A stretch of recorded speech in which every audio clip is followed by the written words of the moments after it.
คนที่ฆ่าตัวเองเพื่อผู้อื่นนี่หายากเนาะมีน้อยที่สุดเด้แต่เปรียบเทียบในโลกมนุษย์น้อยมากๆคน7,000 กว่าล้านคนในโลกนี่แต่คนที่ฆ่าตัวเองเพื่อผู้อื่นฆ่ายังเอาฆ่าความโลภนั่นบ่ความโกรธบ่ต้องฆ่าก็ได้ความหลงบ่ต้องฆ่าก็ได้ฆ่าความโลภตัวเดียวคนเฮามีมานะทิฏฐิก็โลภชื่อเสียงมันบ่คนเฮาถือตนถือโตก็มีความโลภความอวดดีอวดเก่งเนาะความเก่งเด้พวกนี้คนเฮาอวดร่ำอวดรวยโลภเงินทองนั่นบ่ล่ะนั่นแล้วคิดเบิ่งดีๆเด้อสิมีจักกี่คนที่ฆ่าตัวเองเพื่อผู้อื่นได้แต่ฆ่าความโลภของตัวเองได้แล้วความโกรธจะมาจากไหนกันมันบ่มีเด้คนแต่บ่มีความอยากมันบ่ฆ่าผู้อื่นเด้ถ้าไม่มีความโลภความอยากแล้วก็บ่เทิงบ่ฆ่าผู้อื่นมันยังนอกบาทนี่เนาะมันเป็นคนในซ้ำบาทนี่เว้ยมันก็เป๋ไปเลยตัวบาทนี่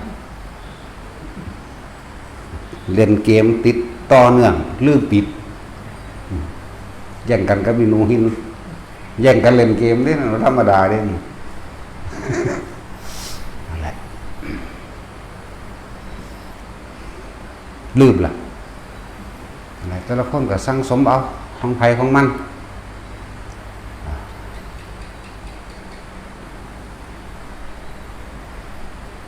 ดูสิวางได้เนาะบาดนี้เนาะฟื้นได้บาดมันบ่ไปล่ะผู้ใดอันฝึกบ่ทันเป็นก็ให้มันไปฝึกเอาเด้อพวกฝึกอันสมาธิรักษาโรคอีหยังก็ดีไปฝึกเอานำแม่ชีคูณนั่นแหละฝึกเอามันได้หลายอย่างอยู่อานิสงส์ของผลพระใดหรืออานิสงส์ของการทำสมาธิแบบนี้แหละแบบทรงฌานเจริญฌานต่างๆนี่นะอานิสงส์พวกนี้ผลพระใดก็คืออาการโรคต่างๆผู้ที่เป็นนักอยู่แล้วก็ขอจุลเบาบางลงผู้ที่บ่เป็นก็บ่เป็นเลย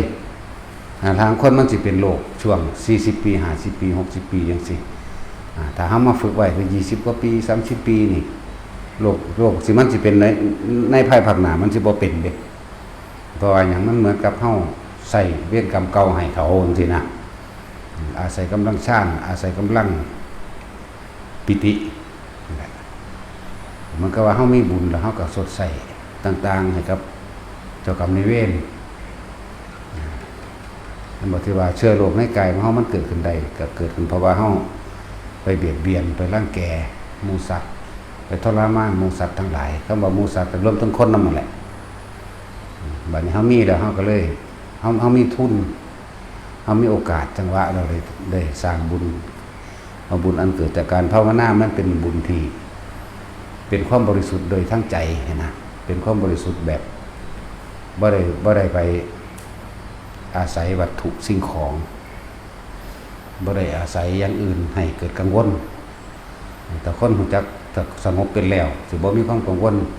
ถ้าเฮาอาศัยทานจังซี่เขายังกังวลเรื่องอาหารต่างๆสารพัดอย่างสารพัดแนวจักผิดจักถูกจักนั่นนี่ยารักษาโรคเครื่องนุ่งห่มและที่อยู่อาศัยเฮายังมีความกังวลอยู่เป็นบางอย่างแล้วก็ต้องอาศัยผู้อื่นเป็นผู้รับทานนำเด้เห็นบ่สำหรับการภาวนานี่บ่ได้อาศัยไผเด้อาศัยตนเองเลยเป็นเครื่องพึ่งตนเองไปเลยเด้เป็นขึ้นอยู่กับความคิดนึกของเฮาเองคือสตินึกเข้ามาสู่ลมหายใจโลดก็เฮ็ดได้ตลอดการทุกเมื่ออีกเด้ขึ้นอยู่กับสติเฮาเฮ็ดได้ตลอดเวลาแล้วก็บ่เลือกสถานที่บ่เลือกการบ่เลือกเวลานั่นแหละบ่เลือกการเลยแล้วก็บ่เลือกสถานที่แล้วก็บ่มีไผรู้อีกว่าเฮาภาวนาหรือบ่ภาวนาแต่ถ้าทานเฮายังต้องไปเลือกสถานที่เนาะแล้วก็เลือกอาหารเลือกต่างๆในของทานจักผิดจักถูกนะต่อมาก็อันนี้แหละเลือกวัดที่สิไปทานหม้องใดศรัทธาก็ไปหม้องหันเนี่ย พ แล้วก็อุทิศบุญจังซี่ก็ขาดความต่อเนื่องเด้เวลาอุทิศบุญแล้วส่วนมากคนทานมันบ่ค่อยสละออกโดยเต็มที่นะคนท่านก็คือท่านเพิ่มทุกข์โดยการแลกของเอาท่านนี่เอาเงินนี่เอาอาหารนี่หรือผ้าหรืออิหยังก็แล้วแต่ที่เป็นวัตถุของท่านส่วนมากก็สิขอบัดนี้อธิษฐานขอบ่ให้เจ็บบ่ให้ไข้บ่ให้ป่วยมั่งอธิษฐานขอความร่ำความรวยอธิษฐานขอลาภขอสุขขอจุฑาบรรดาศักดิ์จังซี่แหมนั่นแหละ มันก็เลยอุทิศบุญบ่ไปเนี่ยส่วนมากสิเป็นสี่หลังจากได้ยินได้ฟังมาแล้วจังสิเปลี่ยนใจไม่ได้ขนาดเปลี่ยนใจไม่ได้ก็ความเคยชินมันยังมีอยู่ได้บัดนี้แต่กี้ขอแล้วกันกับบ่ได้เนาะนี่เปลี่ยนใจไม่ได้คือได้ยินได้ฟังมาเทียบแล้วเมื่อมาเทียบเบิ่งแล้วก็บ่ขอบัดนี้แต่ว่าความเคยชินยังว่าผู้ข้าบ่ขอหยังดอกขอให้ผู้ข้าอายุยืนในเด้อนี่นั่นเห็นว่าล่ะบัดนี้มันสิอุทิศอันผลท่านผลบุญนี่ยังไปได้อยู่บ่มันบ่ไปเด้เจ้าของแลกล่ะเอาไปแลกล่ะใจบ่สละออกโดยจาคะบ่ออกโดยสุดตัวไหมมันยังปนไปด้วยความเห็นแก่ตัวอยู่ไหมเห็นแก่ตัวเด้นั่นน่ะแม่นว่าล่ะมันซั่นแล้วเลยว่ามันบ่บุญอีหยังที่มันสิเกิดได้เท่ากับการภาวนาท่านที่จริงพวกเฮาก็มีอยู่แล้วแหละแต่เฮามาเพิ่มเติมภาวนานำจึงบอกว่าส่วนมากเฮาท่านนั้นท่านนี้ไปเฮาก็ขอให้บ่เจ็บบ่ไข้บ่ป่วยนำเด้คือเก่าป่วยคือเก่าเพราะว่าพวกเจ้าท่านแล้วก็ขอนั่นขอนี่วันนี้เจ้ากรรมนายเวรศัตรูกันเองบ่ได้รับแม่นบ่ก็เหมือนเดิมเขาก็ต้องมาต้องเอาคืนกันเหมือนเดิมหมดแหละเฮ็ดหนี้ยังไว้ก็ต้องได้ใส่เขาก็เลยป่วยก็เลยเก็บนั่นเก็บนี่ปวดหลังปวดแอวนั่นนี่เป็นโรคหนักขึ้นเป็นโรคมะเร็งเป็นโรคนั้นเป็นโรคนี้นั่นแหละแต่บางอย่างก็เกิดเป็นอุบัติเหตุเด้เนาะถึงเวลาถึงขันเอาชีวิตกันอุบัติเหตุก็มีตายเลยก็มีพิการเลยก็มี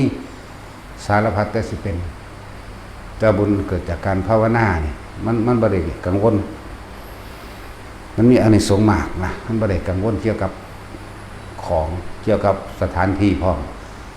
บ่ได้กังวลเกี่ยวกับสิแรกนั้นแรกนี้จึงบอกว่ามันผลทานมันบ่หายไปไหนดอกมันก็เป็นของเฮาเหมือนกันแต่ว่าสิ่งที่เฮาทานไปว่าสิอุทิศให้เจ้ากรรมนายเวรบ่มารดาบิดาบ่หรือญาติต่างๆมันบ่ไปเพราะว่าเจ้าของแรกแล้วอันนั้นคือความโลภของคนความเห็นแก่ตัวจึงบอกว่ามันมีจักคนที่ฆ่าตัวเองเพื่อผู้อื่นได้มันสิมีจักคนเลยดังนั้นมีแต่ฆ่าผู้อื่นเพื่อตัวเองเนาะส่วนมากคนเฮาเนี่ยฆ่าผู้อื่นเพื่อตัวเองเด้แต่ที่จะฆ่าตัวเองเพื่อผู้อื่นหายากคนที่ฆ่าตัวเองเพื่อผู้อื่นเริ่มต้นจากบุคคลผู้ใดโสดาบันโสดาสกิทาคาอนาคาจนถึงอรหันต์แล้วก็หมดความเห็นแก่ตัวหมดตัวหมดตนหรือว่าหมดความเป็นคนแล้วบ่มีหยังอีกนะแล้วน้อย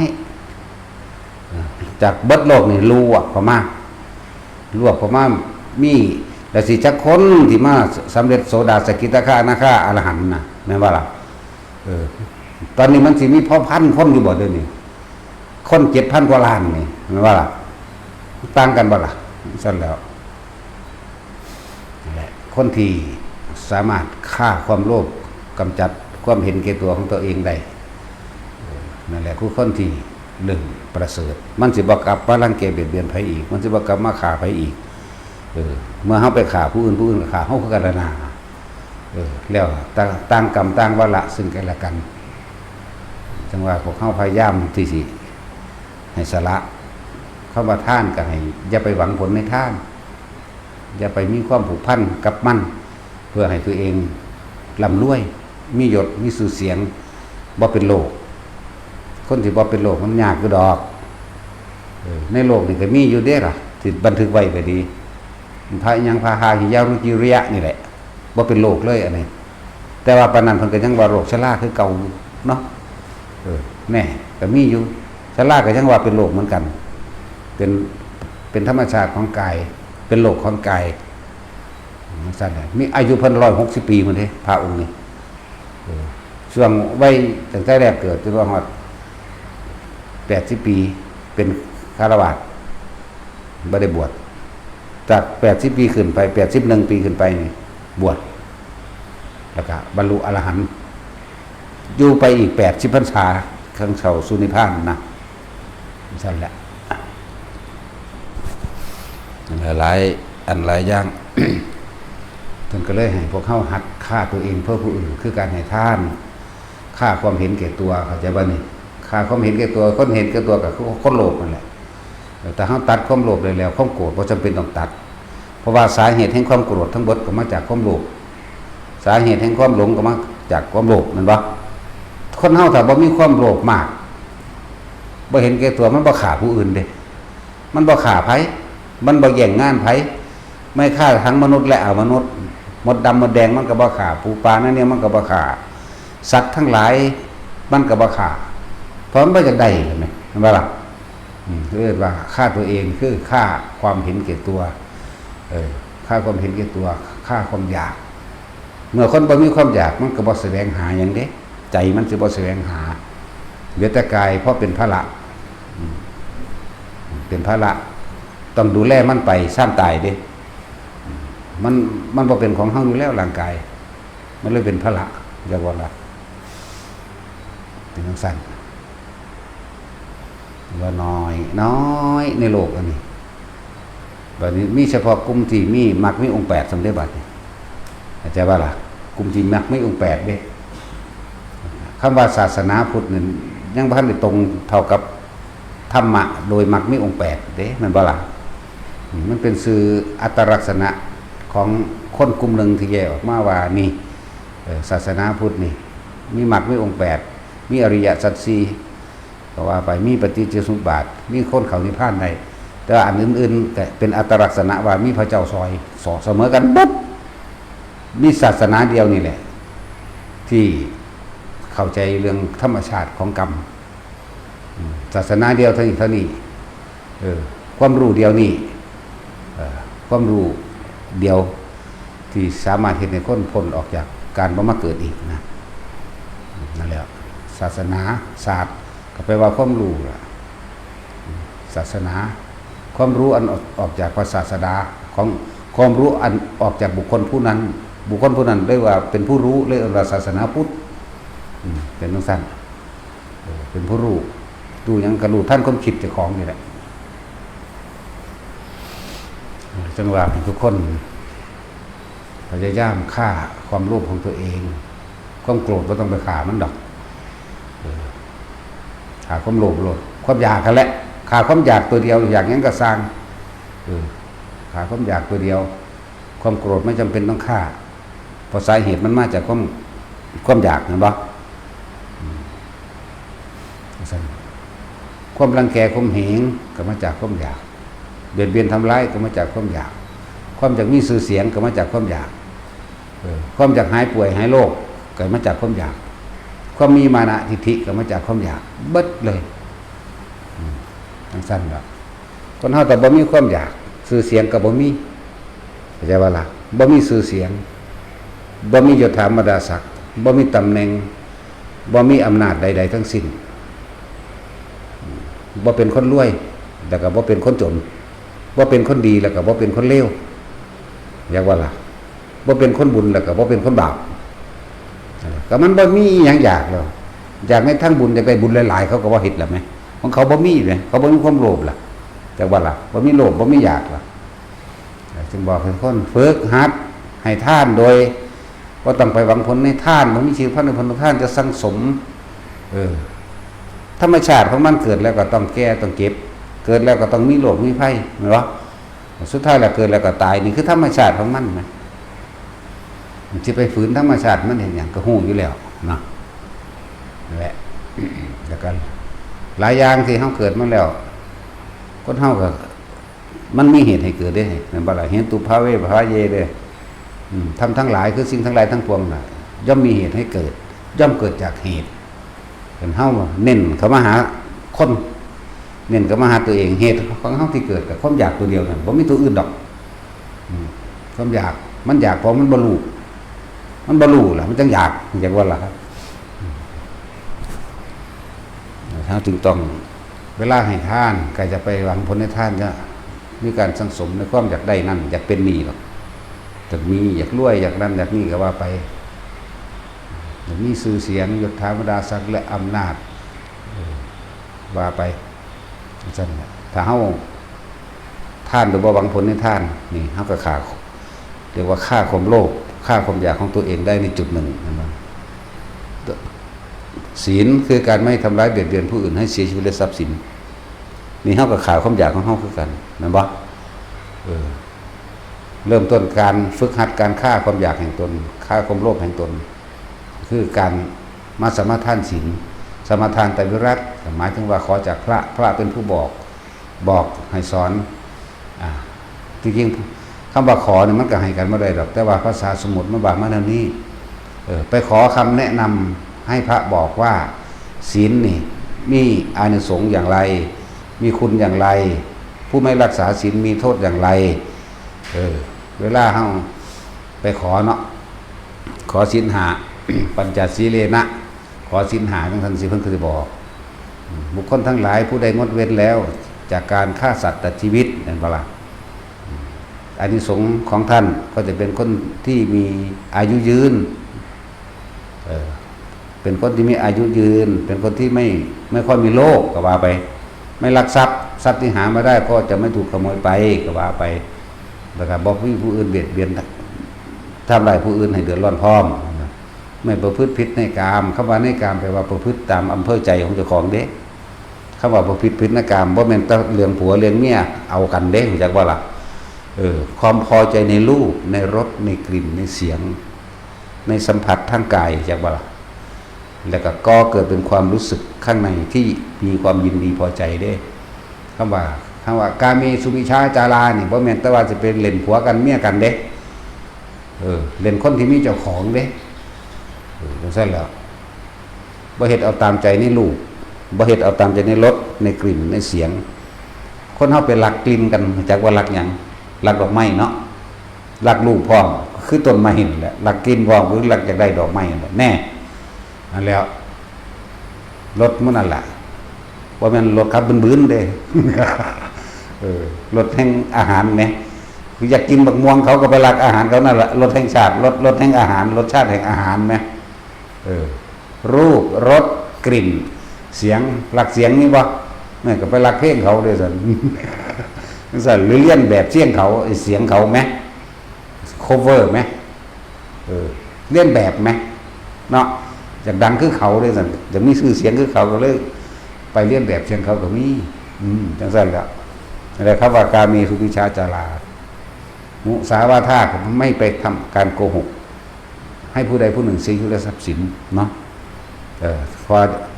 ขอดีมันก็คือตัวเองก็จะเป็นคนที่มีแต่คนจริงพบแต่คนจริงคนมีสัจจะนะครับบอกคนจีตัวกันสิกสิโดยอานิสงส์โดยธรรมจัดสรรมันก็บอกมากไก่เฮาเองใช่ไหมสุราเมรยมัชฌะปมาสิก็คือบ่ไปดื่มของมึนเมาคนเฮาถ้ามึนเมาแล้วก็ง่อยเสียเปียขาปัญญาอ่อนแม่นบ่ง่อยเปียเสียขาปัญญาอ่อนคิดอยากร้องเพลงร่ำทำเพลงก็ร้องขึ้นคิดอยากให้ก็ให้คิดอยากห้องก็ห้องคิดอยากเว้าให้ผู้ใดแบบใดก็เว้าไปเลยคิดอยากด่าอยากว่าไปเลยทีนี้ถ้าผู้ใดสามารถที่จะงดเว้นได้อานิสงส์มันก็ทำให้อายุยืนรูปร่างดีสติปัญญาดีเห็นปะเป็นคนไม่ง่อยเปียเสียขาปัญญาอ่อนแต่เป็นผู้มีสติปัญญาดีมีอายุยืนไม่ค่อยมีโรคเนี่ยมันบ่แม่นขอห้ามเด้เพิ่นบอกเด้หลายคนเอามาโจมตีว่าเป็นขอห้ามไม่ได้แม่นขอห้ามเพิ่นบอกอานิสงส์เพิ่นบอกผลพลอยได้จากการรักษาหรือบุคคลผู้ไม่รักษาก็ต้องได้รับกรรมที่ตัวเองกระทำไว้เข้าใจว่าล่ะนั่นแหละว่าทานเข้าใจไว้บางผลในทานจะมีความ มีจิตผูกพันในผลคือจะไปคิดถึงว่ากูจะได้อานิสงส์นั้นอานิสงส์นี้เข้ามาจิตผูกพันในผลแห่งทานนั่นนะให้สาระออกขาดจากความโลภของเจ้าของขาดออกจากความสิเป็นตัวตนขาดออกจากความอยากได้อยากดีอยากมีอยากเป็นนี่แหละนั่นแหละเอิ้นว่าฆ่าความโลภนั่นแหละความโกรธบ่จำเป็นดอกสัตว์ต้นเหตุมันนี่โลภนั่นบ่แต่เฮาบ่อยากได้อันนึงซื่อๆอยู่มันจะเอาความโกรธมาใส่มาบ่แสวงหาหยังล่ะผู้ใดสิมาด่าให้เดี๋ยวนี้สิโกรธสิเกลียดไผมันบ่มีเลยนั่นบ่ล่ะนั่นแหละจึงบอกว่าศีลคือการรักษาผู้อื่นโดยการไม่ทำร้ายเบียดเบียนให้ผู้ใดผู้หนึ่งเสียชีวิตและทรัพย์สินนี่เรียกว่าศีลตัวบริสุทธิ์มั่นอันนั้นตัวงดเว้น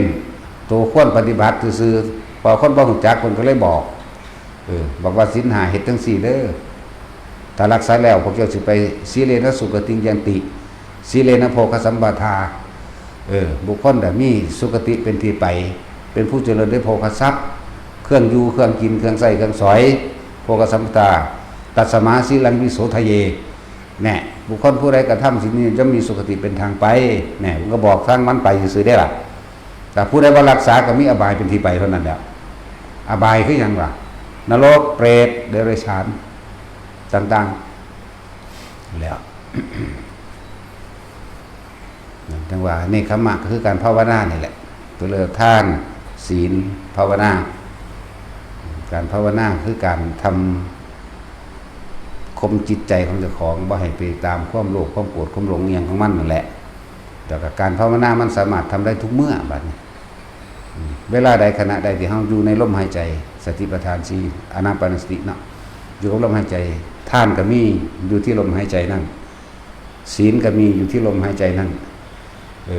เนคขมะหรือความปล่อยความว่างก็อยู่ที่ลมหายใจนั่นความขาดออกจากความโลภก็อยู่ในลมหายใจเด้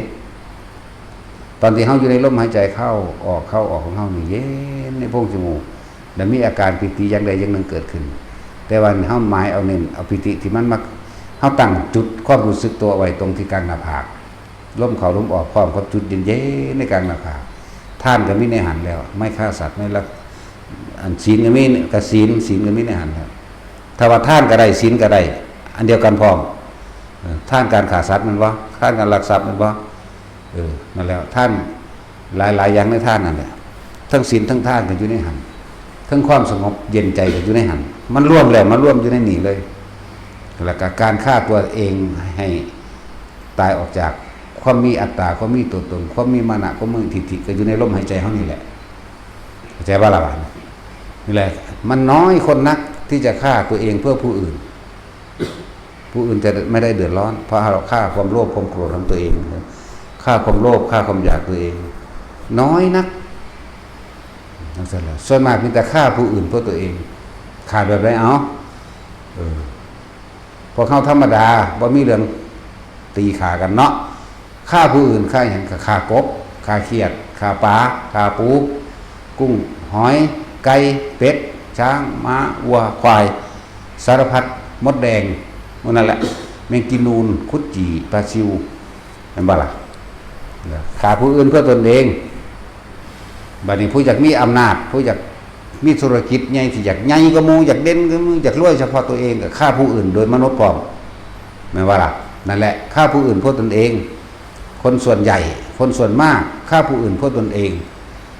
แม่นว่าล่ะส่วนคนที่จะฆ่าตนเองเพื่อผู้อื่นหาได้ยากยิ่งยากตัวจะว่ามีพระอรหันต์พ่อพันองค์อยู่บ่เดี๋ยวนี้ว่าบ่มีเด้เดี๋ยวนี้บ่มีเด้หังมีอยู่หังบ่หลายจักก็ว่ามีไปซื้อแล้วก็บ่จักว่าไผเป็นคือกันนั่นล่ะหามันนี่เนาะมันมีอยู่ดอกเอาตามพุทธพจน์ที่พระเจ้าว่าไว้ล่ะณสถานที่ใดบุคคลใดที่ฝึกหัดมรรคมีองค์8โลกจะไม่ว่างจากพระอรหันต์มั้ยก็บอกตามหนังสือนั่นแหละบอกตามเพิ่นนี่เพราะความเป็นอรหันต์มันไม่มีใครยืนยันได้ดอกก็อ้างแต่พระพุทธเจ้าผู้เดียวล่ะเท่ากี้เนาะผู้ใดก็อ้างผู้ใดก็อ้างจักแม่นบ่แม่นเนาะซั่นแล้วเฮาตอนนี้เฮาบ่ได้ทันเพิ่นแหมเนาะนั่นแล้วนั่นแหละคนที่ฆ่าตัวเองเพื่อผู้อื่นโดยสิ้นเชิงหมายถึงพระอรหันต์ คนที่ฆ่าตัวเองเพื่อผู้อื่นโดย 75% หมายถึงปานาคามีแล้วก็สกิทาคามีได้ครึ่งหนึ่ง 50% พระโสดา 25% นะนั่นคือคนฆ่าตัวเองเพื่อผู้อื่น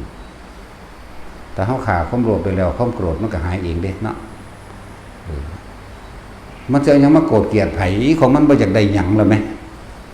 เขาบอกในแดงก็ซื่อๆอยู่มันบ่มีความอยากได้ชื่อเสียงอยู่กับบ่นั่นอยากได้ทรัพย์สินเงินทองอยู่กับบ่อยากรวยจะบอกกับบ่มีบ่อยากรวยบ่อยากได้บ่อยากดีบ่อยากมีบ่อยากเป็นหยังทั้งสิ้นมันจะเอาความโกรธมาจากไสก็เลยว่าฆ่าความโลภตัวเดียวฆ่าความอยากตัวเดียวนั่นจบ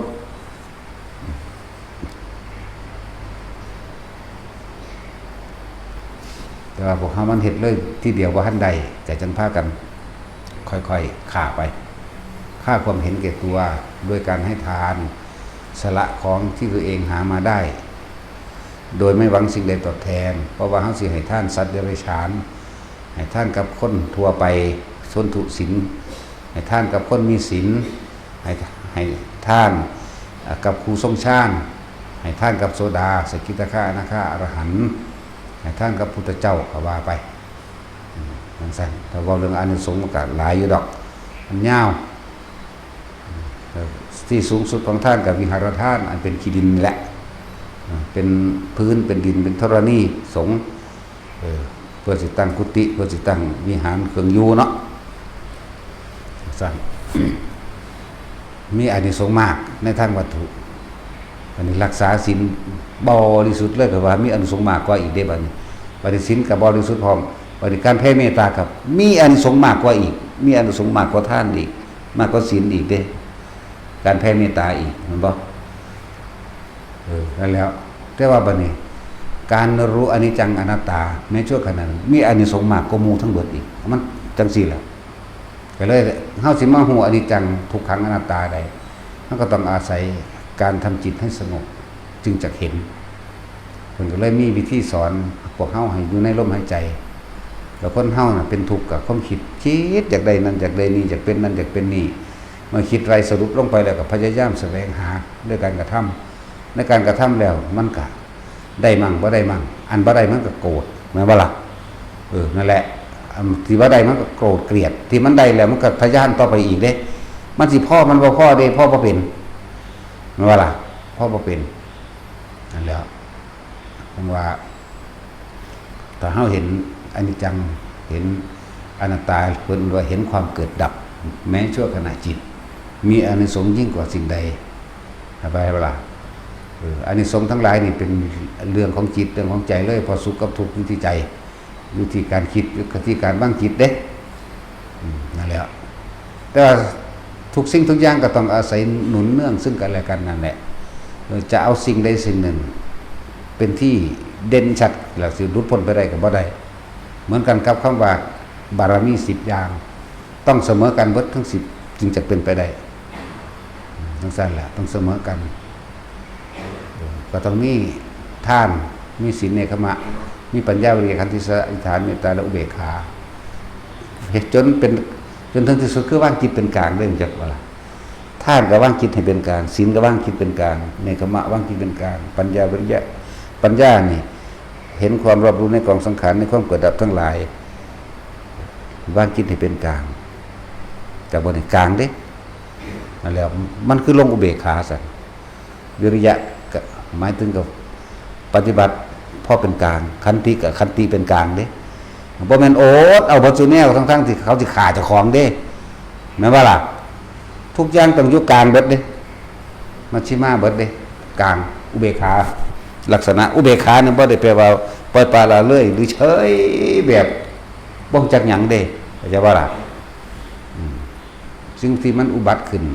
สิ่งทั้งหลายที่อุบัติขึ้นบ่ว่าของภายนอกและภายในขามาจากคำว่าสังขารนั่นแหละเครื่องประกอบกันเข้าเด้ทั้งนั้นแล้วเป็นก็ต้องเลยว่างเป็นกลางอันนี้ควรอันนี้ไม่ควร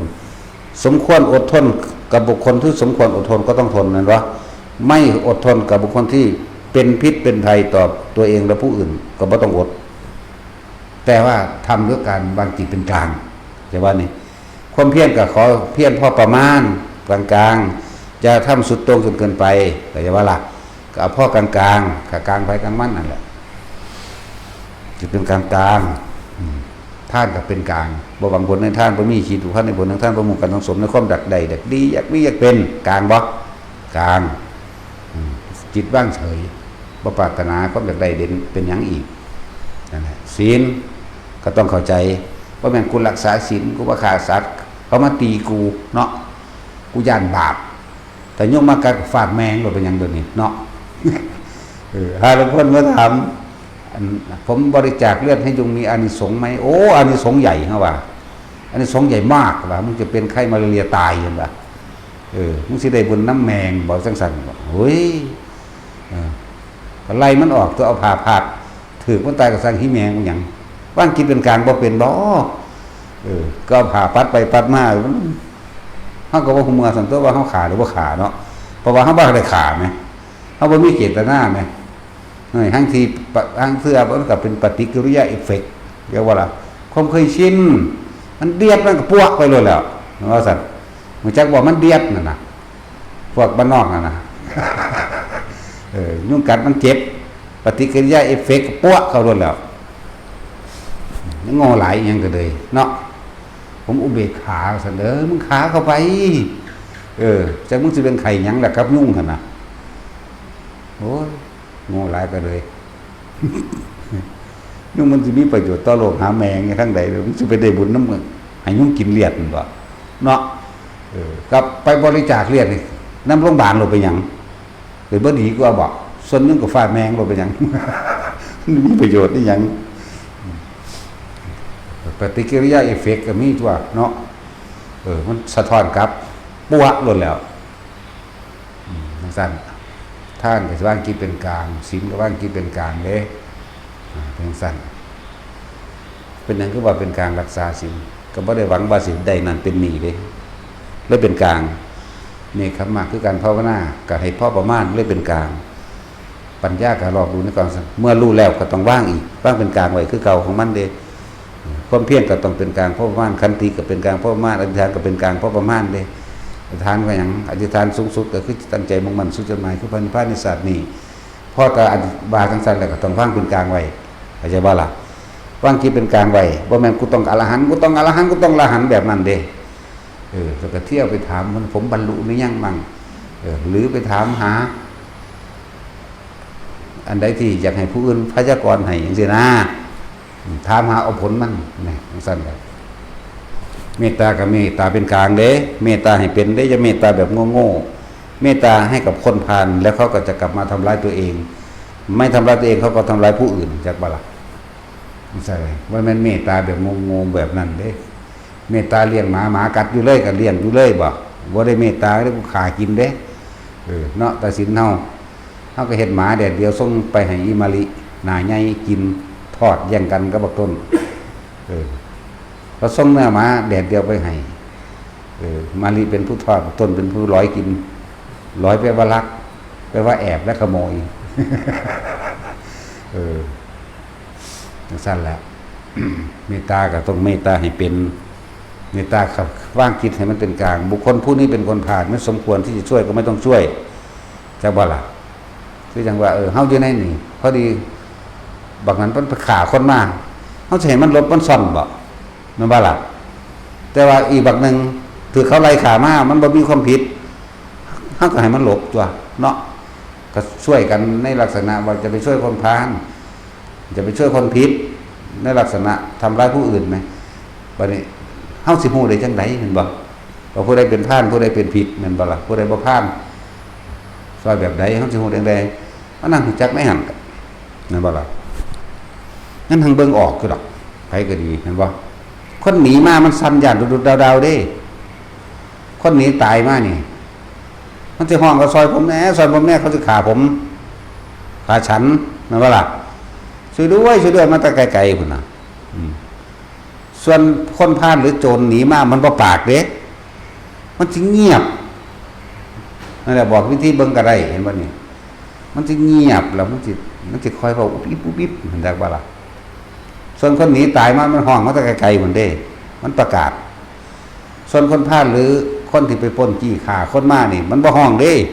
มันสิเข้ามาเงียบๆมันจะคนโหมันมีความผิดเนาะก็มื้อนี้แหละเมตตากับเมตตามันเป็นหมาตัวใดมันพลาดมันผิดมันเห่าคนมันอันกัดคนจังซี่สิไปเมตตาหิแมวยังขามันกินหั่นเนาะนั่นแล้วจะให้พ่อประมาณคือเขาบ่แม่นว่าสิมาเมตตาแบบลักษณะให้มันมากสร้างความรำคาญให้กับคนหมู่มากมื้อนี้นะเสียงที่ดังแล้วมันร่วมกลุ่มกันได้มันก็ไล่คนกัดคนจังซี่แหมก็จะไปแบบนั้นกระจายออกไปมันเป็นตัวเพราะว่าเมตตานี่เฮาบ่ไปบ่แม่นแบบชนิดพิเศษดอกเสมอกันเบิดคือเฮาเข้าให้หมานี่แหละพูนเอาไปกองไว้รอบๆๆๆมันก็ไปกินคือเก่าแหละบ่หาแต่เอาให้อยู่นี่หาเอาอยู่ให้มันก็เริ่มก่อแก่งขึ้นมาใหม่แล้วกัดคนเนาะแล้วเมตตา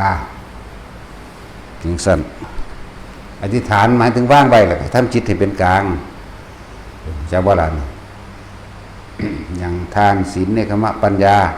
คำปัญญาแปลว่ารู้ถึงที่สุดคืออนิจจังทุกขังอนัตตานั่นแหละปัญญามันอยู่ตรงนี้แหละแล้วก็บ่เข้าไปยึดเอาถือเอาหยังก็วางจิตเป็นกลางไว้นี่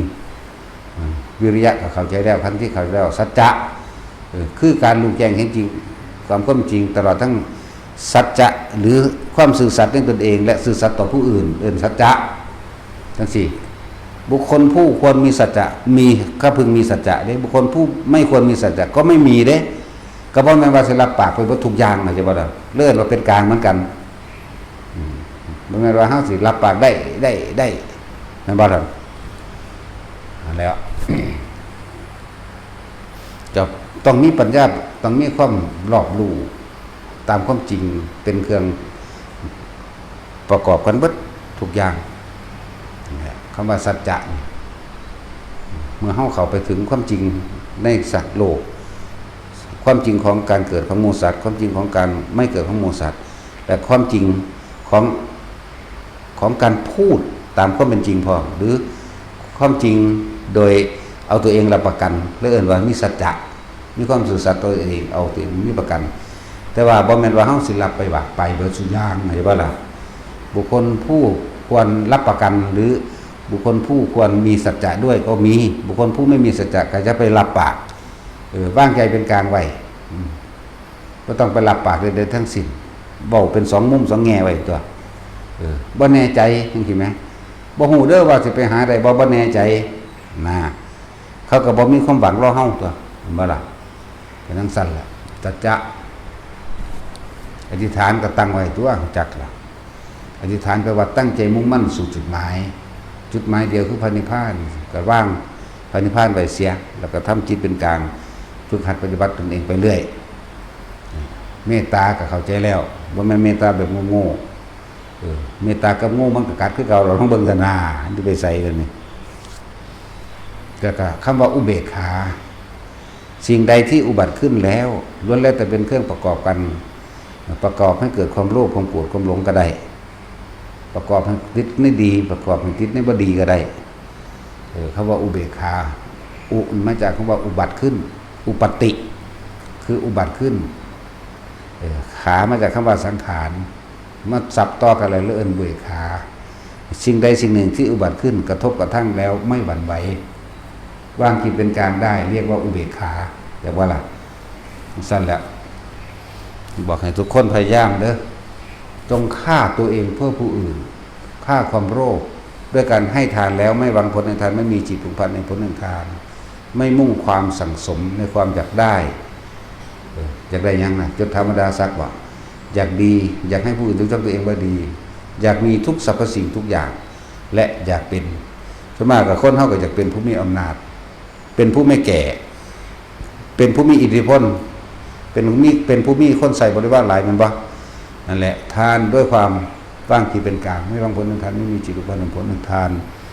ไม่มุ่งการสั่งสมในความอยากได้อยากดีอยากมีอยากเป็นนี่ว่าง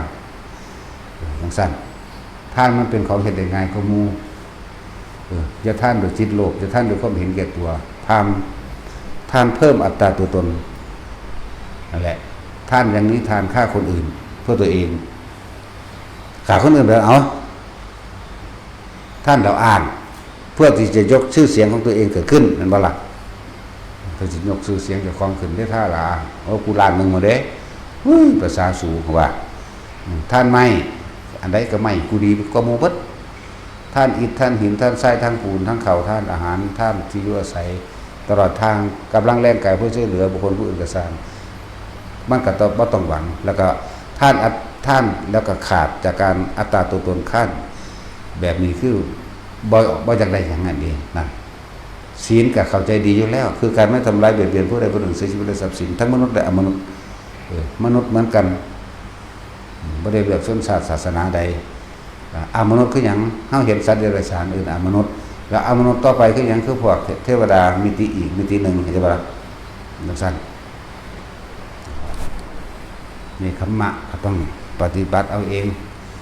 คือวางจิตเป็นกลางคือเก่าหั่นแหละธรรมะปัญญาวิริยะขันติสัจจะอธิษฐานเมตตาและอุเบกขาทั้งหลายเหล่านี้คือการฆ่าตัวเองเพื่อผู้อื่นแล้วเขาว่าต้องกลับมาฆ่าใครอีกคนส่วนมากฆ่าผู้อื่นเพื่อตนเองเนาะอิจฉาริษยาแม้กระทั่งคนทำความดีเด้บ่ธรรมดาเด้เรื่องมันนี่คนทำบุญทำทานคนมักซอยเหลือกับอิจฉาริษยาอย่างเขามีชื่อเสียงกว่าเจ้าของแม่นบ่นั่นแหละบ่รู้มันโลภฮอดชื่อเสียงมันจากทำลายชื่อเสียงผู้อื่นยกตนขึ้นเป็นคนสำคัญตัวเองบ่มีพยานหลักฐานในการยืนยันว่าตัวเองเป็นคนดีก็อ้างของผู้อื่นว่าเจ้าของเฮ็ดก็มีเด้แม่นบ่ล่ะวัดนั้นกูก็เฮ็ดวัดนี้ก็เฮ็ดกูก็เดินให้จังซั่นจังซี่สารพัดทั้งแท้บ่เฮ็ดดอกจังซั่นแล้วญาติผู้อื่นเมื่อเสียงนั่นก็เลยฆ่าผู้อื่นเพราะตนเองมันศูนย์ได้คนเนาะพอผู้อื่นย่องสุว่าผู้นึงเฮ็ดดีๆอยู่นี่แหละแล้วอีกผู้นึงก็อิจฉาริษยาได้บัดนี้เนาะแง่ให้กันเด้นี่ว่าถ้าเขาย่องแน่เนี่ยผู้นั้นดับผู้ดีดับนี่ขณะปฏิบัติได้นี่บ่ต้องเว้าเรื่องคนบ่ปฏิบัติบ่ต้องเว้าเรื่องพวกบ่ฮู้จักธรรมเลยพวกอยู่ในบ้านอย่าไปเว้าเลยเพราะว่ามันฆ่าผู้อื่นอยู่ตลอดแม่นบ่เว้าพื้นกันความนั้นความนี้นินทากันน่ะก็ฆ่าผู้อื่นเพื่อยกตนขึ้นสูงนั่นแหละเพื่อตัวเองได้มีชื่อเสียงเพื่อตัวเองได้ให้คนนิยมชมชอบเพื่อตัวเองได้ยอมรับจากผู้อื่นนั่นฆ่าผู้อื่นเพื่อตนเองส่วนคนที่ฆ่าตัวเองเพื่อผู้อื่นมันแต่คนในวัดนั่นแหละมีแต่คนมาปฏิบัติธรรมคือพวกคนอยู่ในขอวัดปฏิบัติมักมีองค์8นั่นแหละมันต้องฆ่าได้บ่ล่ะสั่นแล้วขนาดมาปฏิบัติที่ว่าตัวเองมาปฏิบัติมานั่นนี่มันก็ยังโลภแม้กระทั่งชื่อเสียงบ่ยอมย่องผู้อื่นเด้แต่เขาย่องกันก็อ้างผู้อื่นมาหักล้างเขาเนาะจังซั่นแล้วมันหายากอย่างว่าธรรมดาเด้อันคนที่ฆ่าตัวเองเพื่อผู้อื่นเนาะจังซั่นก็ฆ่าความโลภเฮาขาความโลภเฮาก็สิบ่ได้ไปแย่งการแย่งงานจากเขาบ่ได้ไปแย่งหาอยู่หากินจากเขาพอขาความโลภความอยากเขาเจ้าของแล้วจะว่าอะไรบ่ได้ไปแย่งหาปูหาปลาอีกแล้วบ่ได้ไปแย่งโรงงานเป็ดโรงงานไก่อีกแล้วบ่ได้ไปแย่งอาชีพต่างๆบ่แย่งไผบ่แย่งตัวผู้ตัวเมียกับไผนี่ว่าขาความโลภเพื่อผู้อื่นแล้วแต่สูบแล้วสาระออกตาจังซั่นหลายอย่างที่นำมาแสดงให้ฟังหลายนัยยะหลายข้อหลายคิดหลายความเอาต่างๆที่เป็นสมมุติเข้ามาเว้าให้ทุกคนเข้าใจแล้วว่าจะอิจฉาริษยากันอิจฉาเนี่ยเพราะว่าหยังล่ะเขาดังกว่าหมายถึงชื่อเสียงเขาดีกว่านำนั่นบ่เขาดังกว่าเขาดีกว่าเขามีคนนิยมชมชอบมากกว่าอิจฉาเขาทั้งที่ตัวเองเขาไม่ได้ทำแต่ว่าทั้งที่ตัวเองก็สามารถทำได้เหมือนกันแต่ไม่ทำนั่นบ่สั่นนั่นแหละจะหาเหตุบุคคลผู้ควรข่มก็ข่มตัวบุคคลควรปลอบก็ปลอบบุคคลผู้ควรยกก็ต้องยกขึ้นเพื่อเป็นคติตัวอย่างเห็นปะเป็นข้อคิดคติตัวอย่างต่างๆนี่บุคคลผู้ควรเอาอย่างแต่สิเว้าตั้งต้นแรกมากกับพระพุทธเจ้าเป็นบุคคลที่ควรเอาอย่างนั่นบ่ล่ะถ้าบ่มีพระพุทธเจ้านี่สิมืดมนอนทการตึ๊บ พวกเฮานี่บ่รู้จักหยังก็แล้วกันก็แบบชาวบ้านนั่นแหละพวกเจ้าก็ผ่านความเป็นชาวบ้านมาแล้วแต่เดี๋ยวนี้ก็ชาวบ้านเก่าๆอีกดีบ่ดีชาวบ้านคูณ2เนาะมันฮู้ทำแล้วมันจะไปฆ่าผู้อื่นอย่างว่านี่มันฮู้แล้วมันสิไปหาแนวขัดง้างได้เก่งกว่าเขาเหมือนกันกับพวกมหาเรียนมาเว้าแต่ละการแม่นว่าล่ะพวกเขามีประสบการณ์เขาก็เว้าไปตามธรรมชาติของเขาที่เขาเป็นเด้พวกเรียนจบปทน่ะส่วนมากน่ะทำลายศาสนาตรงๆเลยนั่นแหละจักว่าล่ะมันสิมีหาหีแม่มันหยังค่อยตะคัดง้างนั่นคัดง้างอันนี้ลองเบิ่งเถอะแต่ว่าบ่แม่นแล่นหากยศธรรมดาศักดิ์แม่นบ่ล่ะนั่นแล้วเว้าตั้งหลักการเว้าต่างๆชิ้นอย่างนั้นชิ้นอย่างนี้อย่างละหลายอย่างองค์แห่งการแสดงธรรมแห่งธรรมกถึกว่าเด้ต้องแสดงธรรมโดยไม่หวังสิ่งใดตอบแทนต้องไม่กระทบกระทั่งผู้อื่นว่าคนมันอยู่นำกันเป็นแมงสิบ่กระทบตัวนี้แต่ปากมันเป็นหยังเนาะ ประสบการณ์จริงกับนั่งอยู่ในห้องมันสิไปมีหีแมงหยังนั่นแหละหลักการต่างๆมันมาจากประสบการณ์จริงของผู้เพิ่นมีในตำราตัวเห็นบ่ล่ะเพิ่นบ่ได้เรียนตำราเด้สมัยรุ่นแรกเนาะพระพุทธเจ้าบ่ได้เรียนในตำราเด้พระโมคคัลลาภาษาดิบุตรนี่จังฟังจากพระพุทธเจ้าไม่อีกทีนึงเด้บัดนี้ก็เอาประสบการณ์ตัวของเองได้มาบันทึกไว้แม่นบ่ล่ะเดี๋ยวตัวนี้หยังพวกไว้เรียนมานั่นแหละโดยเฉพาะคนแม่นบ่แต่เห็นพระว่าบ่ม่วนว่าซั่นแต่เห็นว่านั่นนี่เอาละบาดนี้ยกพระวินัยมาละบาดนี้ยกหาแม่มึงบอกมึงยังนอนเฝ้าหูหีอยู่โอ้ยบักหยังบักเฒ่าก็บ่แม่นอีก ยังเฝ้าหูเหี่ยวอยู่ไปเอาเรื่องของกูไปเว้าบัดนี้ ว่ากูสิเงินกูสิแค่โลกมนุษย์อันเดียวแบบกูมาเยี่ยมเยือนโอ้โลกมนุษย์ชั่วคราวซื่อเด้ สั่นเด้โอ้หวัดดีชาวโลกก็ซื่อได้ดิ แล้วเขาเอาประสบการณ์เขามาคุยอยู่ในเล่มไหนบางว่ามึงอ่านเบิดอุ้ยกูก็เงิดหลาย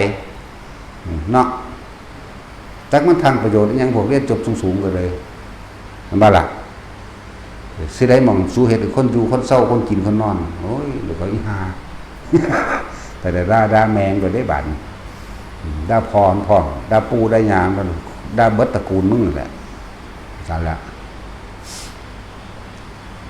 พระพุทธเจ้ามันก็บ่ได้เรียนจากตำราเล่มใดดอกมันก็เอาประสบการณ์เพิ่นเองแล้วเพิ่นออกมาสอนเพิ่นก็สอนประสบการณ์ที่รู้ในอริยสัจสี่นั่นแหละรู้ธรรมจักรนั่นแหละความหมุนไปความเป็นไปของหมู่สัตว์ที่ธรรมจักร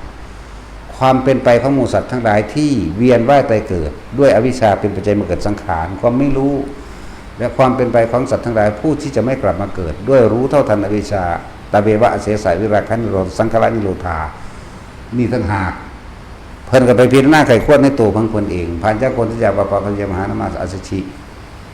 จนถึงผู้ต่อไปก็คือพยาสะจนถึงพระนารกะโมนิยปฏิปทาพุ่นล่ะสั่นแล้วผู้บวชก่อนหมู่เด้น่ะพระนารกะแต่ว่าบวชตรงกับเจ้าชายสิทธัตถะตอนเป็นเด็กน้อยอยู่ตอนนั้นเพิ่นสิอายุ16 ปีเจ้าชายสิทธัตถะหลังจากอชิตดาบทมาเห็นพุทธลักษณะลายต่างๆนั่นนี่แล้วให้ขึ้นแน่หัวแน่กราบขึ้นไปบอกลูกน้องสาวขึ้นนารกะนั่นแหละผู้นั้นก็โดยความซื่อสัตย์บวชตามที่ลุงบอกเลยการะเทวินดาบทนี่เคยเป็นอมาตย์อาวุโสเก่าแก่เด้รับใส่พระเจ้าสุโธทนะมาจนว่าเฒ่าแล้วบ่ล่ะจะได้ขอไปบวชจังซั่นแหละผู้บวชก่อนหมู่แต่บวชตรงกับเจ้าชายสิทธัตถะที่บวชที่เพิ่นมีอายุได้7 มื้อแล้วล่ะหลังจากนั้นพวกปัญจวัคคีย์ยังบวชได้นั่นน่ะแต่ว่าเพิ่นก็บ่มีชื่อเสียงอีหยังปานใดแต่ว่าก็ถือว่าเพิ่นปรารถนามาเพิ่นเลิศมาในทางโมนิยปฏิปทาห้ามบิณฑบาตในที่เดิมซ้ำๆห้ามนั่งฉันในที่เดิมซ้ำๆห้ามนอนในที่เดิมซ้ำๆคือต้องย้ายไปเรื่อยๆแหมเป็นการลำบากทั้งร่างกายก็ตายอยู่ในอายุ30 กว่าปีนั่นแหละ16 16 ปีตอนนั้นเป็น16 ปีตอนออกบวชเป็นฤาษีอยู่นั่น16 ปีวันนี้พระพุทธเจ้าถึง29 ปีจังออกบวชเอา16บวก29เป็นเท่าไรแท็กซี่กดเครื่องเลขไหมวันนี้พระพุทธเจ้าจะได้6 ปีจังบรรลุกระบอกของเข้าไปอีกอายุของพระนาฏกาสิหอดใส่50 กว่าปีเนาะ51 ปีหลังจากนั้นก็อยู่บางกี่ปีก็ตาย1 2 3 4อยู่อีก7 ปีแสดงว่าเพิ่นตาย58 ปีเนาะทั้งสั้นแหละประมาณนั้นเดี๋ยวก็หาว่ากูตกเลขอีกลูกเขาอีหาแล้วเนาะภาษากูว่าอันเกิดมา218 ศาสตร์จะคิดดีกับกูหลายกูไม่ได้เกิดเป็นคนทุกชาติกูเกิดเป็นหมามั่งกูเกิดเป็นแมวมั่งกูเกิดเป็นปลาหลายกูมูเนาะกูไม่ได้เป็นคนดีเด้ กูเปิดเป็นคนน้อยๆศาสตร์นึงเด้นั่นๆโพมาทีเดียว200 กว่าศาสตร์หมายถึงว่าเป็นปลาอยู่100 กว่านั่นแหละพวกจะโจมตีเห็นว่าพวกเลี้ยนมานี่เห็นป่ะนี่บ่ว่าบักมหาบักหมานำเหมือนบ่ล่ะพวกเลี้ยนมาเห็นบ่มันจะมาจับผิดเห็นบ่ก็จังวันทำลายผู้นักปฏิบัติได้พวกนี้แม่นอีหลีได้พวกปริยัติที่ทำลายพวกปฏิบัติก็จะว่าหลวงตาเพิ่นก็เว้าไว้แล้วเด้ต่อไปพวกเอาความรู้จริงออกจากป่าจากวิปัสสนาจากกรรมฐานป่าสิถูกดูถูกเหยียบย่ำก็จะว่าสิถูกคมเพราะว่าพวกปริยัตินี่สิคมไว้บ่ให้เว้าผิดหลักการผิดจังซั่นเนาะ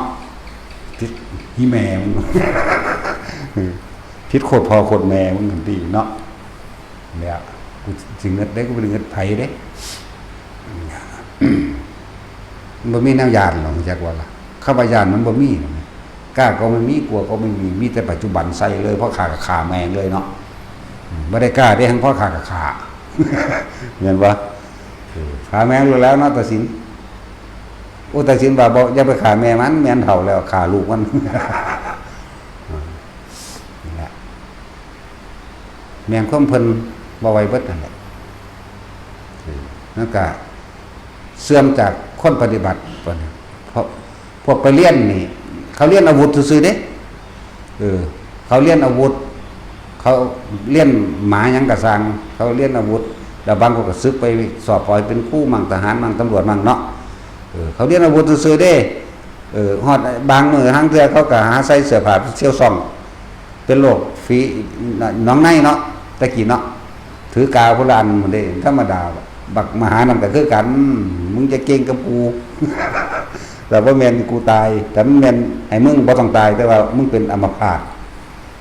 เนาะมันสิมีผู้ใดดูแลมึงบ่เดี๋ยวนี้แม่ว่าล่ะ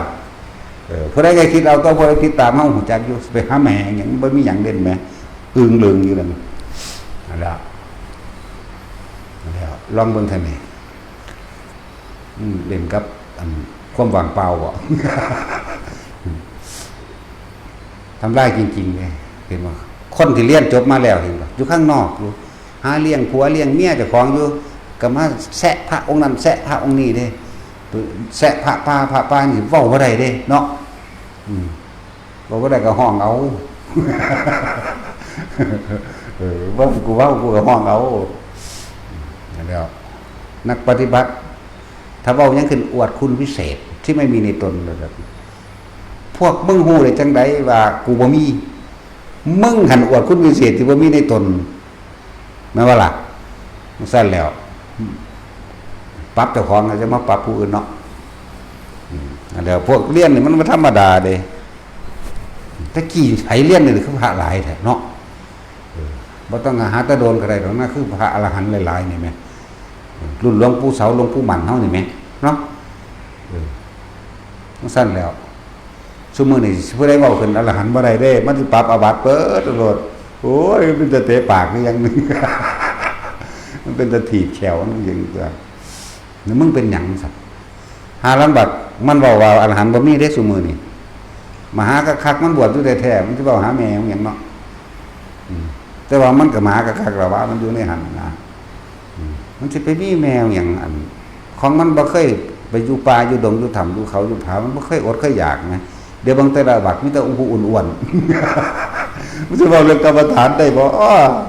เอ้ยมีแต่สร้างน้ำไปกันเลยกินหมูกระทะบ้างกินอีหยังที่เป็นไฟแม่เขาอื่นหยัง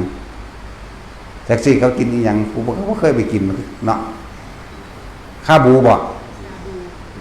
กินข้าบูคือรถมอเตอร์ไซค์นี่บ่ข้าบูบ่หรืออย่างก่อนชาบูบ่ตั้งเส้นแล้วส่งอย่างเดลิเวอรี่อย่างแก๊บๆมันนะว่าส่งนอนกินนอนอังลางอยู่แต่ละบักโอ้ยโคตรแม่มึงนี่แต่เขาสิเว้าเรื่องมรรคผลนิพพานแน่แงะขึ้นมาโลดทั้งคนทั้งสัตว์นั่นแหละใช่แล้วเป็นหยังสิเว้าบ่ได้กูเป็นผู้เป็นเอาเองมั้ยเนาะกูเห็นเอาเองกูเป็นเอาเองกูเกี่ยวกับตำราพร้อมกูก็ว่าได้ถิ่มตำราคือกันนี่แหละเนาะแล้วมาเบิ่งภาคกูได้ไปหยังอ้วนจะคนอยู่บ่อยู่นี่บัดตัวมึงเองผู้มันเว้าอยู่อามตามอยู่กวนสร้างน้ำสู้กินข้าวบูอ่ะกินข้าวบูก็รถมอเตอร์ไซค์น่ะสู้กะล้างออกแน่ข้าวบูนั่นน่ะแม่นว่าตัดสินหาน้ำมันล้างออกแน่เลยซั่นแล้วนี่ตะบักอ้วนๆแต่ละบักเว้าก็เว้าในห้องแอร์พุ่นเด้เว้าในห้องอัดอีกต่างหากเฮ้ยโคตรพ่อโคตรแม่ออกมาได้จังได๋พระว่าเพิ่นสิสอนภาวนาเพิ่นสิสอนเปียงๆออกมานี่จ่อก็จับโดดอีกหนึ่งมันสิเป็นโรคเบาหวานมะเร็งเบาหวานกระดูกผุเนาะหน้าใหญ่ๆเติมๆดอกอีนั่นพวงก็บ่ปาเนาะหรือมันปาละบุมันอยากเซิงได้มันจึงหาเว้านั่นนั่นสั่นแล้วมาตาโอพี่ตาโอก็อดอยากอยู่แล้วเนาะตาโอจะไปหาเบิ่งด่าเขาแม่บัดมื้องานน่ะทำท่าพยายามแซมเขา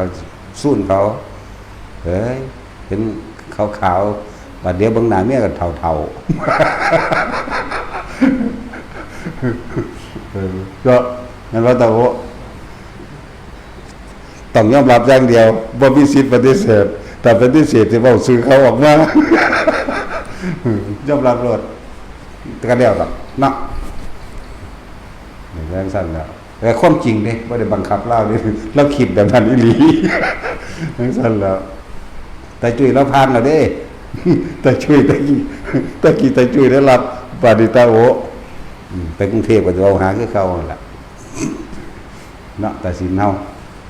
แต่จิตเรายังว่าเราหูหนวกเราบ่จักหยังบ่มีสมองมีอยู่ดอกมันเป็นคือหินนี่แหละหินแม่ลังแหมเปิดออกเบิ่งโอ้ยจักแม่นอีหยังหลายอย่างเว้าถึงว่าพูดถึงว่านักภาวนาสิไปเว้าว่าละจิตจังสั่นจังซี่เขาหาว่าอวดโดดพวกมหาทั้งหลายพวกเลี้ยนได้พวกทำลายแท้ๆเองนะจริงๆมันทำลายก็คือทำลายตัวมันเองเมื่อมันทำลายตัวมันเอง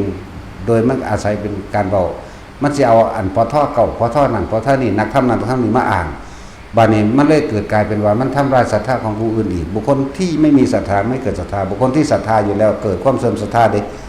สุดท้ายแล้วก็ตัวมันเองได้รับเองแต่ว่าล่ะนั่นแหละเฮาจะหาเฮ็ด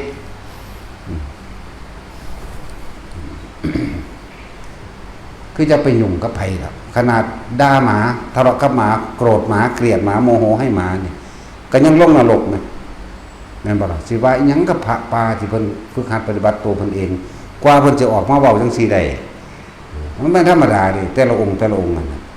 เขาก็มีในหันของเขาเด้มันเป็นไผมันสิมาตัดสินผู้นั้นเป็นอรหันต์บ่เป็นอรหันต์แม่นบ่ล่ะจังซั่นแล้วบ้านบักเฒ่าๆอยู่กรุงเทพมั้งอ่านว่าเรียนจบรัฐสาเกตซั่นรู้ปานบ่ฮู้จักเพิ่นว่าเพิ่นจบปท6กูฮอด9แต่พศ25บักเฒ่าจักสนใจอายุสิไล่กันกับเฮาก็บ่ฮู้แต่ว่ามันเฒ่าเพราะหยังมันทั้งเฒ่าทั้งกิเลสหนาตัณหาหยาบด้วยพวกนี้นะบ่ กิเลส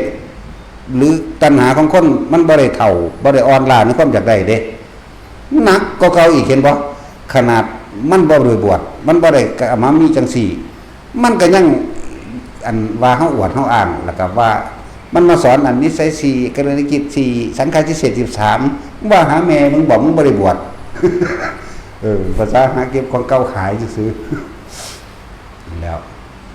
บ่ได้เตือนเด้กูด่าโลดเนาะนี่ซะแล้วถ้าคนกับคนโมโหกันพอแห้งแล้วบอกรู้ดูเด้จะขับรถชนภูเขาหินแท่งทึบอย่าเล่นกับไฟจังซั่นแล้วถ้าบ้านเฮาเอิ้นกับไฟจวดเนาะตัดสินโมแมนได้สูเอ้ยแท่งไฟเล็กแดงมันก็ระยางกันเด้เอาตัวเองอะนะเนาะนี่เราจึงบอกว่าพวกเรียนมาแล้วมักสิแงะผู้นั้นแงะผู้นี้เด้กูก็เคยบวชมันกันซั่นมึงสึกหาแม่มึงยังกูบ่บวชอยู่เลยเนาะจังซั่นซะคิดว่าผู้อื่นสิเลวคือเจ้าของล่ะคนเฮาเป็นแบบใดก็เข้าใจว่าผู้อื่นสิเป็นคือเจ้าของเด้นี่แหละเป็นแบบนั้นคือคนที่ในวัดเป็นคนที่มีจิตใจอ่อนโยนมีเมตตามักช่วยเหลือได้เนาะแล้วถูกหลอกง่ายๆหรือว่าถูกหลอกแล้วพวกอยู่ในนี่ไปเลยทำทาโกนหัวเป็นเมสซี่มาตุสุติสิแต่ทำทาบ่มีเงินไปหาหมอลูกถิ่มลูกบ่เบิ่งนั่นตัวนี้พวกเจ้าก็เรียกตัวได้บ่ได้เอาเงินให้เบิดไปเท่าใดแล้วได้ยังดีเบิดแน่เราบอกอยู่ในนี่หรือเป็นเราเองระวังดี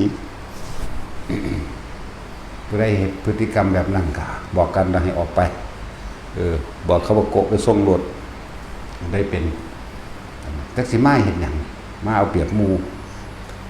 คือเป็นอาชีพนะเนาะอาชีพแบบนั้นก็มีเด้เริ่มมีซอแววมา2แล้วนะบ่ได้ปิดบังพวกเจ้าได้ให้โอกาสอยู่เด้นี่วันออกสื่อซื่อๆเด้ให้โอกาสนิดหน่อยก็เอาหนีเราเด้อบาดนี่ไผก็ตามไปฮอดนอกทั้งถิ่มทวนตรงนั้นถนนโลดนักตาโอถิ่มทวนคือเขามาถิ่มให้เฮาเฝ้าเมื่อก็ลงถีบของถิ่มตุ้มๆตำขี้รถหนีถามยังบ่ทันโอ้ยเนาะแต่ว่ามีสุดแล้วเนาะกูนี่แต่อย่างหัวสั่นละไม่ได้พวกเจ้าสังเกตกันเด้ออันเรื่องได้เบาดูคือเบาเรื่องหมานั่นแหละเบาเรื่องหมาครั้งที่1เบาครั้งที่2ครั้งที่3ให้ไปพวกเจ้าว่าสังเกตบ่เนาะอันเรื่องนี้ก็คือกันเด้อผู้ใดบ่อยู่กุฏแต่ของเองบอกครั้งที่1บอกครั้งที่2ครั้งที่3ให้ไปนั่นล่ะมันมีอยู่เท่านั้นบ่เบิ่งความเพียรแต่ของยางซกๆเซ็กๆไปหันไปนี่บางคนก็ไปหาแกะกล้องมันก็เป็นหยังวะพัสดุเขาเนาะจะไปหาเห็ดได้ลักของได้นั่นน่ะถ้าจะดูหายดูพวกเจ้าระวังดีๆเด้อของผู้ใดมากเฝ้าลักเอาเด้อของบักเป็น8,000หนุนหายผู้นี่แล้วใจสั่นแล้วของเกี่ยวกับกล่องของเกี่ยวกับของสิ่งเหล่านั้นแพงเลยพอรอกระแลก็ 2,000 3,000ยังบุเล่นเลื่อนยังมันบุแล้วเขาก็จะไปขายต่ออะไรตัวเนาะยังสั่นละหลายอย่างอยู่เด้พัสดุเริ่มหายเริ่มเขามาส่งไว้แล้ว แต่ว่ามีคนผู้อื่นมาแกะไปหลักไปคนที่รับพัสดุบอกว่าบ่ได้รับแจ้งขึ้นสังกัดเขาถูกปรับ800ก็เลยว่าเรียกตนเขาบอกมันมาส่งมันสูงมีหนวดแน่ดอกบอกให้เอาเงินขึ้นในมันซะได้ตัวมันนะมันดันมีอาชีพสุจริตกว้างสิได้800อุ้ยสาได้สิละ5 บาท10 บาทเงินเบิดมือเบิดเว้นเลยเนาะเลยขึ้นให้จะหาเฮ็ดจะหาหลักของกันจะให้ด่าอะไรเนาะแต่ได้ด่าแล้วด่าเข้าไปได้ตับเลยหมดลูกแบงสั่นแล้วหลายอย่างที่บอกอยู่เนี่ยคือขาดตัวเองเพื่อผู้อื่นเด้คนเฮาถ้ามันต้องปฏิบัติจริงๆมันบ่จักได้อย่างจริงๆนะมันบ่ไปหามันบ่มีความโลภเลยเนาะมันบ่โลภแล้วมันก็บ่มีความโกรธความโมโหโทโสกับไผเด้ ความหลงมันก็เกิดขึ้นบ่ได้เลยว่าทั้งเบิดมันคือความอยากหรือความโลภตัวเดียวนึงเด้ความโกรธบ่ต้องไปละมันความหลงบ่ต้องไปละมันแค่ว่าอยากได้ตัวเดียวเท่านั้นแล้ว เดี๋ยวคนส่วนใหญ่มันฆ่าผู้อื่นเพื่อตัวเอง น้อยหน่อยคนที่จะฆ่าความโลภของตัวเองเพื่อผู้อื่นได้เนี่ยมันแทบจะบ่มีแล้วนะสุดท้ายมันก็แค่หากินซ้ำตายนึงแต่กรรมที่พวกเขากระทำไปนะมันอยู่ในใจนั่นแหละมันบ่มีไผลืมเด้เนาะเหมือน3 เดือนแล้วที่แล้วเป็นว่าเป็นหลักเกือบเขาไว้3 เดือนนี่เนาะ2 เดือนลืมแล้วพอดีไปเห็นเจ้าของเกือบปั๊บขึ้นมาเลยเด้แม่นบ่ล่ะหรือพี่น้องเจ้าของเกือบกระซังคิดถึงปั๊บรถอันที่ไปหลักเกือบเขาไหมแม่นบ่ล่ะแล้วเพราะว่าถ้าหลักเกือบแล้วมันคงบอกเขามองกระดันเขาหมดนั่นแล้วเนาะเพราะไปเห็นหน้าเจ้าของต้นม่วงมันคิดพอได้ว่าเขาเป็นหลักของเขาเนาะสั้นแล้วมันบ่ลืมเด้ก็เลยว่ามันบ่ลืมมันขึ้นอยู่กับตาหูจมูกเข้าสิสะทบสัมผัสแล้วมันสิตีสัญญาขึ้นมาเด้ทั้งสั้นแล้วนั่นแหละจะว่าให้ภาวนาให้อยู่กับลมให้อยู่กับความรู้สึกในกายเฮ็ดให้มันลืมนั่นแหละโลกสอนให้จำธรรมสอนให้ลืมนั่นแหละถ้าเฮาบ่นำเรื่องใดเรื่องหนึ่งถึงมาคิดแล้วเวทนามันถึงความรู้สึกเกิดบ่ได้สัญญาดับหรือดับสัญญาเป็นสื่อสมมุตินั้นสัญญาบ่ดับแต่ว่าบ่ปรุงแต่งสัญญาเวทนามันถึงความรู้สึกพอใจแล้วบ่พอใจเกิดบ่ได้เนโรธคามินีดับความคิดนึกปรุงแต่งในความอยากได้ได้อยากเป็นจบแล้วได้นั่นแหละฝึกไปเถอะมันสินี้มันสิเป็นสัญญาเวทให้จะนิโรธโดยไม่ต้องอะไรและอะไรทั้งนั้นบ่คือกันกับการเข้าไปในฌานเด้เข้าฌานกับดับแบบบ่รับรู้อย่างจังนึงแต่ว่านี่บ่ได้เข้าแต่ว่าดับแบบรับรู้จากบ่ดับแบบรู้เลยรู้เฉยๆรู้โดยบ่คิดนึกในความอยากได้เลยอยากเป็นในสิ่งที่เห็นนั่นแล้วจุดนี้ก็สบายตัวนี้คำว่าปฏิบัติก็คือบ่ปฏิบัติแต่ก็ปฏิบัติมาแล้วเรียกว่าล่ะนั่นแหละที่เฮ็ดให้เบิ่งก็เป็นข้อวัดปฏิบัติเพื่อเป็นคติตัวอย่างคือหลวงปู่หลวงตาเพิ่นเฮ็ดนี่แหละเฮาว่าหลวงปู่มันหลวงปู่บัวหลวงปู่มันเฮาบ่ทันเฮาบ่ฮู้ดอกแต่ว่าเฮาอ่านเอาจากหลวงปู่บัวว่าเดินจงกรมทำสมาธินั่นนี่เฮ็ดจังซั่นเพิ่นบรรลุพระแห้งแล้วมันก็เฮ็ดนั่นบ่ล่ะเฮ็ดไว้แต่เป็นตัวอย่างบัดนี้หลวงปู่บัวเฮาได้อยู่นำอยู่ขนาดตัดตีนได้นั่นเสียห้าวไปตุกตักจึกไปงอกแงกไปเดินจงกรมทุกมื้อธรรมดาแบบของจักบ่บ่แล้วเนาะต้นมันเท่าขนาดนั้นแล้วยังเดินของเพิ่นอยู่แม่ของเฮาเห็นนั่นนี่เฮาก็บอกตามเฮาเห็นซั่นแล้วลงมาบ่ได้เดินอยู่กุฏิยังเขาเอิ้นห้าวนั่นน่ะค่ำห้าวไปกลับไปก็มาจังบรรลุบัดนั้นบ่เฮ็ดแม่งได้กูนี่เนาะจนเพราะว่ากูบ่บรรลุกูเลยได้เฮ็ดจังซั่นแหละเอาสวัสดีครับ